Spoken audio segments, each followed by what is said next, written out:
안녕하세요. 오늘 발표를 맡은 박사과정 최가영입니다. 저는 오늘 지난 시간에 이어 트랜스포머 모델을 이용한 다양한 EEG 기반의 어플리케이션들에 대해 소개하고자 합니다. 네, 오늘은 다음과 같이 두 가지 페이퍼를 소개해 드리려고 하는데요. 첫 번째 페이퍼는 트랜스포머 모델을 이용한 시저 디텍션과 관련된 연구, 그리고 두 번째는 동일하게 트랜스포머 모델을 이용한 Person Identification, 개인 인증에 관한 연구, 이렇게 두 가지를 소개해 드리겠습니다. 먼저 본 내용에 들어가기 앞서서 시저 디텍션에 관한 간단한 용어를 좀 정리를 하고자 하는데요. 시저 디텍션에서 사용하는 용어가 크게 시저 프리딕션 호리존이라고 하는 SPH, 그리고 시저 어커런스 피리어드라고 하는 SOP라는 용어가 있는데요. SPH는 발작 알림 시점, 그러니까 시저 디텍션 시스템을 개발을 하고 이 시스템이 주는 발작 알림 시점으로 보통 이제 시저가 발생하기 한 3분에서 5분 전에 알림 경고가 가는 시스템을 제안을 한다고 하고요. SOP는 실제 이 알람이 일어난 후 한 3분에서 5분 이후에 실제 시저가 발생하는 구간을 의미한다고 합니다. 그래서 SPH와 SOP 사이에서 이 안에서 그 어딘가에서는 실제 발작이 발생을 해야 알고리즘이 제대로 고안이 된 것이고, 일반적으로 SPH 구간은 3에서 5분, SOP는 10분에서 90분가량, 그러니까 알림이 일어난 후 통틀어서 한 90여 분 내에 실제 시저가 발생하면 이제 어느 정도 잘 고안된 시저 디텍션 알고리즘이라고 한다고 합니다. 잘 아시겠지만 이 시저 디텍션을 위한 데이터는 우리가 일반적으로 실험실에서 측정하는 스캘프 EEG와는 좀 다르게 20시간 이상의 롱텀한 데이터를 측정하게 됩니다. 그렇다면 그 시간 중에 실제로 발작이 발생한 구간도 있을 것이고 그렇지 않은 구간도 있을 것인데요. 그래서 이 시저 디텍션을 위해 측정한 데이터는 크게 프리-익탈, 익탈, 포스트-익탈, 인터-익탈 이렇게 네 가지 단계로 구분이 되게 됩니다. 이 각각의 용어의 정의는 먼저 공통적으로 등장하는 이 익탈이라는 표현이 이제 실제 시저가 일어난 구간, 발작이 발생한 구간을 익탈 피리어드라고 하고요. 이 익탈이 발생하기 이전을 프리-익탈, 이후를 포스트-익탈이라고 하고, 이 익탈 시작점을 기준으로 약 4시간가량 이전, 4시간 이상의 시점에, 그리고 익탈이 발생한 이후, 끝난 이후에 4시간 이후의 시점에, 그 이상의 시점에 뇌파 데이터를 인터 익탈이라고 해서 이제 발작과 무관한 좀 더 쉽게 통상적으로 말하자면 일반적으로 정상인을 기준으로 했을 때 레스팅 스테이트 정도의 뇌파 데이터라고 이해하시면 될 것 같습니다. 그래서 이 익탈이 발생한 시점을 기준으로 앞쪽에 한 3분에서 5분 가량을 이제 SPH 구간이라고 할 수 있고 실제 익탈 구간을 SOP라고 할 수 있을 것 같은데요.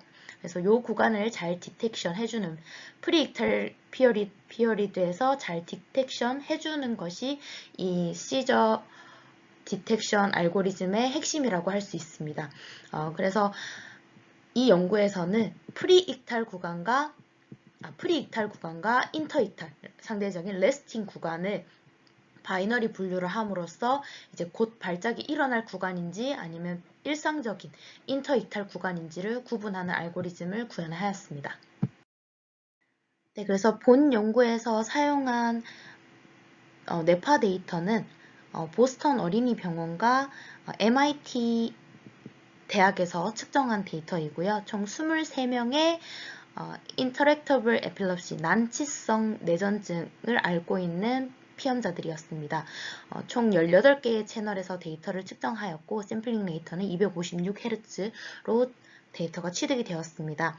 아래에 그 채널 포지션으로 데이터가 측정이 되었는데 사실 여기서 그려진 채널 간의 커넥션이 어떤 것을 뜻하는 것인지 저도 궁금해서 한참을 찾았지만 아직까지는 그 이유를 밝혀내지는 못했습니다.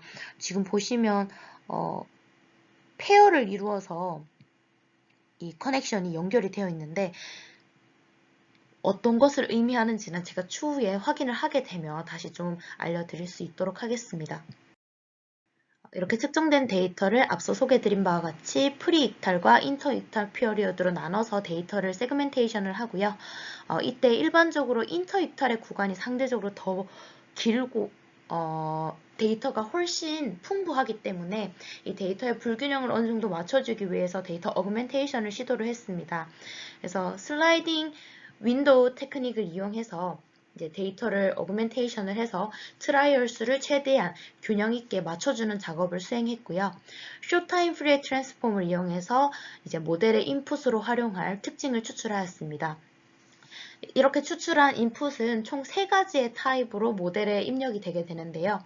먼저 첫 번째는 스텝 와이즈, 말 그대로 이 인풋 데이터를 학습을 할 때 템포럴, 이제 타임에 대한 이펙트를 고려해서 학습을 하도록.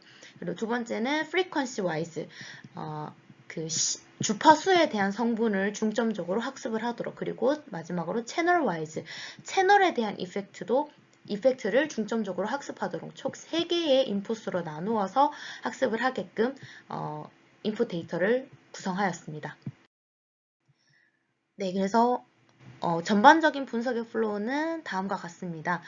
측정한 EEG 데이터를 앞서 설명드린 것처럼 세그멘테이션하고 이제 STFT 기반의 피처를 추출한 다음 분류 모델에 넣어서 이제 프리딕션 시저를 프리딕션하는 알람 알고리즘을 구현을 하게 되는데요.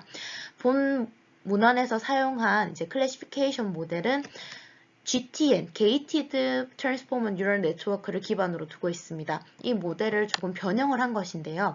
먼저 이 베이직한 Gated Transformer Network의 모델은 하단에는 일반적인 멀티헤드 트랜스포머 모델의 형태를 띠고 있고 이 어텐션 메커니즘에 기반하여 트랜스포머 모델이 학습을 한 피처, 벡터를 바로 리니어 소프트맥스를 통해 아웃풋을 출력하는 것이 아니라 중간에 게이트 레이어를 하나 더 추가함으로써 이제 분석 성능을 높이고 이제 모델의 복잡도를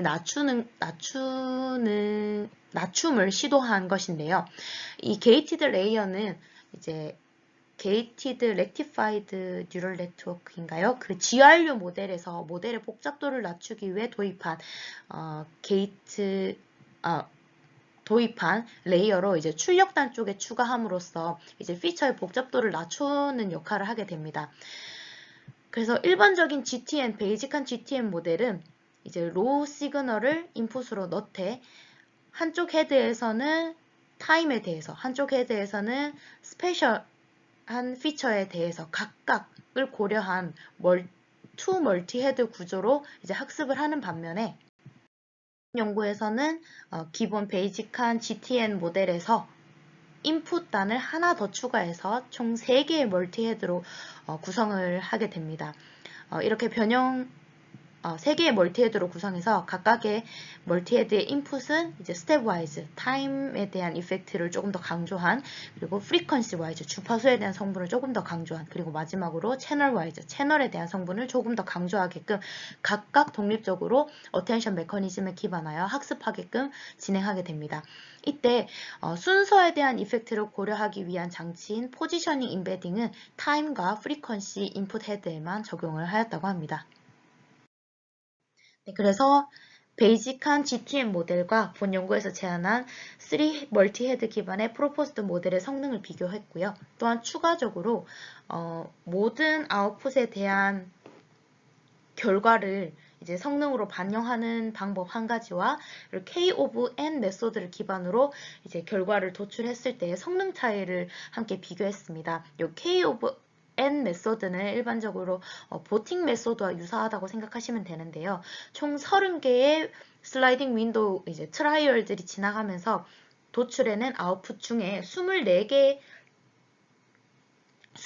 이상의 트라이얼들이 나타낸 결과를 바탕으로 전체 결과를 결정짓는 방법인데요.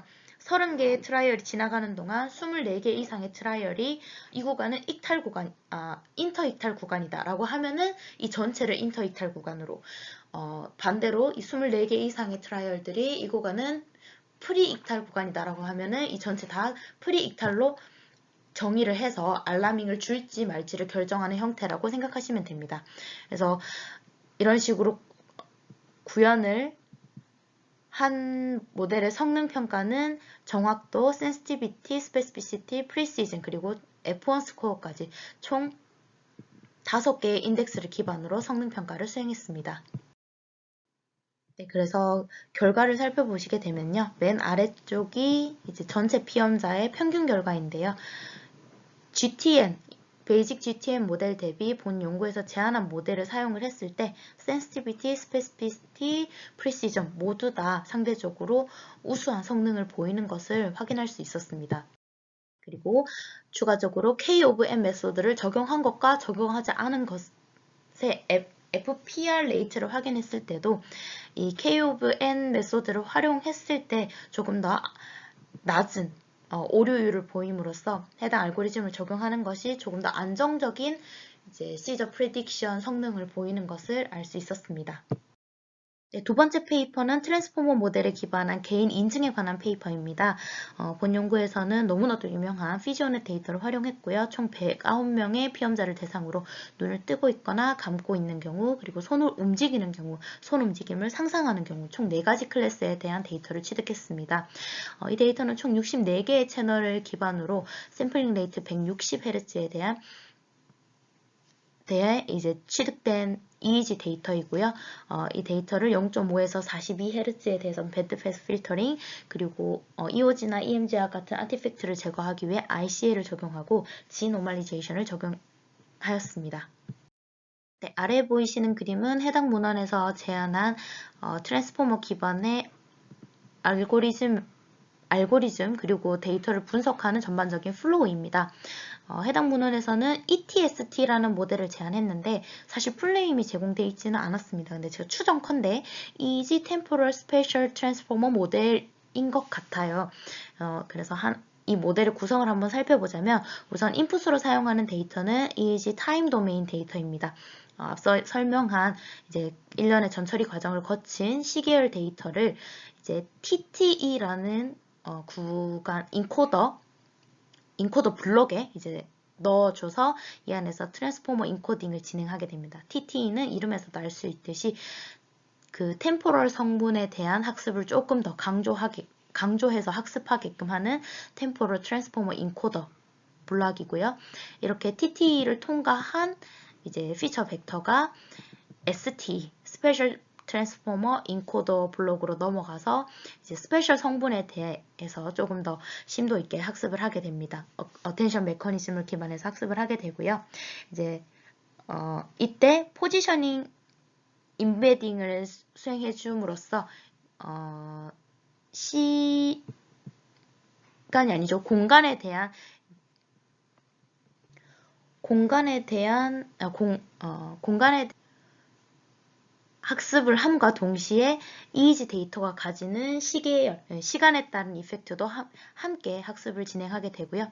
이렇게 학습한 피처 벡터를 플래튼 레이어를 통과해서 최종적으로 아이덴티피케이션, 멀티클래스 분류를 수행하는 아이덴티피케이션 모델을 제안하였습니다.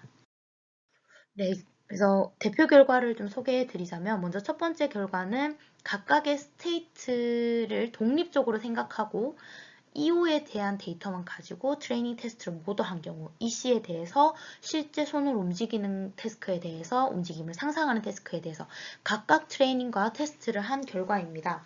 그래서 이 결과가 현재 109명을 대상으로 멀티 클래스 분류를 시행한 결과인데요. 여러분들도 눈치를 채셨겠지만 현재 평균 분류 정확도가 100%의 스탠다드 데비에이션도 제로에 가깝다는 것이 저는 굉장히 의심스러운데요. 어떻게 보면 제 경험에 빗대어 볼 때 딥러닝 모델은 한 번이라도 본 적 있는 데이터는 정말 기가 막히게 잘 캐치를 합니다. 이 데이터의 특성을 특히 에폭을 반복하면 할수록 그리고 레이어가 깊어지면 깊어질수록 한 번이라도 봤던 데이터, 유사한 데이터는 잘 까먹지 않는 것 같아요. 정말 기가 막히게 디텍션을 하고 분류를 굉장히 잘 하는데 특히나 이 데이터는 앞쪽에 전처리를 하면서 디노멀리제이션을 해줬기 때문에 노멀리제이션을 하는 순간 한 피험자가 가지는 전체 트라이얼들의 특성이 어느 정도 좀 비슷한 스케일로 맞춰지니까요. 모델이 좀 더 잘 학습을 하더라고요. 그래서 이 경우에는 그런 효과가 적용이 돼서, 왜냐면 지금 34번 페이퍼도 PLV의 GCNN을 사용한 경우에도 성능이 상당히 높기 때문에 무조건 잘못되었다고 판단하기는 어렵지만 그래도 크로스 밸리데이션을 조금 의심은 해봐야 할 것 같습니다. 하지만 그 부분에 대한 언급이 전혀 없어서 어떻게 확인할 방도는 없는데요. 현재로서는 살짝 결과가 의심스럽기는 합니다. 두 번째 테이블의 경우에는 resting state 데이터로 트레이닝을 하고 그들의 실제 움직임과 그리고 모터 이미저리를 할 때의 데이터를 가지고 테스트를 한 경우입니다. 동일한 피험자에게서 측정이 되긴 했지만 태스크가 다른 2종의 데이터로 트레이닝과 테스트를 했다고 생각을 하시면 되는데요. 이 경우에도 다른 모델에 비해서 아니죠. 앞쪽에 비해서 상대적으로 성능이 떨어지긴 했지만 다른 모델에 비해서는 여전히 성능이 너무 좋아서 여전히 똑같은 의문점을 조금 지울 수가 없고요. 네 번째는 4개의 클래스를 모두 혼재해서 크로스 밸리데이션을 했기 때문에 이 경우에도 99.9%에 육박하는 성능, 앞쪽에 테이블 1과 테이블 1에서 제가 디스커션 했던 것과 대조해 본다면 충분히 가능한 분류 성능일 것 같긴 하지만 여전히 저는 크로스 밸리데이션이 의심되는 결과라고 생각이 됩니다. 네, 추가적으로 포지션 인포메이션을 어느 파트에서 주느냐에 따른 결과인데요. 이제 주지 않는 것과 템포럴에서 주는 것, 스페셜에서 주는 것, 양쪽에서 다 주는 것에 대한 결과인데 해당 결과를 바탕으로 봤을 때 EEG 데이터는 스페셜 파트의 어텐션 메커니즘을 그러니까 스페셜 성분을 조금 더 집중을 해서 학습을 할 때 이 포지셔닝 인베딩을 하는 것이 조금 더 효과적이다라는 것을 간접적으로 알 수 있는 결과였고요. 그리고 템포럴에 대한 것만 인코딩 했을 때, 스페셜에 대한 것만 인코딩 했을 때, 앞서 설명한 것처럼 둘 다 적용했을 때, 결과를 살펴봤을 때 EEG 데이터에서는 템포럴과 스페셜 성분 모두 다 고려하는 것이 중요하다라는 것을 시사하고 있었습니다. 네, 그래서 오늘은 지난 시간에 트랜스포머 모델에 대한 전반적인 개념을 소개했다면 오늘은 이 트랜스포머 모델이 우리 EEG 분야에서 어떻게 활용되고 있는지에 대한 논문들을 조금 중점적으로 확인해 보았습니다. 가장 큰 특징은 원래 기본적인 트랜스포머 모델은 인코더와 디코더로 구성이 되어 있거든요. 근데 EEG에 적용을 할 때는 사실 디코딩이 크게 필요가 없잖아요. 원래의 형태로 복원하는 디코딩이. 그래서 가장 큰 특징은 인코더로만 구성이 되어 있다. 즉, 어텐션 메커니즘에 기반한 이 트랜스포머 모델의 인코딩 파트만을 이용해서 EEG에서 특징을 추출하는 형태를 띠고 있다는 것이 가장 큰 핵심이었고요. 그리고 EEG에서는 템포럴, 스페셜, 그리고 가능하다면 채널에 대한 이펙트를 함께 동시에 고려해주는 것이 가장 효과적인 것 같다라고 추정이 됩니다. 현재까지는. 하지만 좀 아쉬운 점이 있었습니다. 지금 두 가지 페이퍼 모두 저는 좀 아쉬운 점이 많은데요. 첫 번째 페이퍼는 딥러닝의 가장 큰 장점 중에 하나인 그 특징 추출 과정을 좀 생략할 수 있었더라면 가장 좋았을 것 같은데 물론 주파수 성분도 EEG에서 굉장히 중요한 파트입니다. 하지만 실제 타임 도메인 시계열 데이터를 인풋으로 활용해서 이제 타임과 스페셜 그리고 채널에 대한 그 멀티 헤드 모델을 구현해 봤다면 조금 더 좋았을 텐데 같이 비교를 했다면 더 좋았을 텐데 라는 아쉬움이 있고요. 두 번째 페이퍼는 계속 언급했던 크로스 밸리데이션에 대한 이슈를 조금 지울 수가 없습니다. 근데 이 부분은 제가 지금 딥러닝 관련된 퍼스널 아이덴티피케이션 페이퍼를 볼 때마다 조금 드는 의구심인데요. 성능이 지금 너무 좋아요, 전부 다. 사실 SVM과 같은 전통적인 머신러닝 모델에서도 잘 구동이 됐었기 때문에 가능할 것 같다라는 생각이 들긴 하는데요. 전 조금 더 심도 있게 봐야 할 것 같습니다. 이 부분은. 그리고 추가적으로 지금의 이 트랜스포머 모델은 EEG 분야에서 단순히 어플리케이션 용도로만 사용되고 있어요. 단순히 클래시파이어로만 사용이 되고 있는데 이것을 백트래킹을 해서 저희 XAI를 하듯이 이 EEG 데이터의 어떤 부분에, 어떤 시점에 어텐션 레이트가 더 많이 가중이 되었는가를 거꾸로 추적을 할 수 있다면 이 또한 조금 더 획기적인 XAI의 새로운 모델이 될 수 있지 않을까, 이 정도 생각해 봤습니다. 네, 오늘도 긴 발표 들어주셔서 감사하고요. 즐거운 하루 되시길 바라겠습니다. 감사합니다.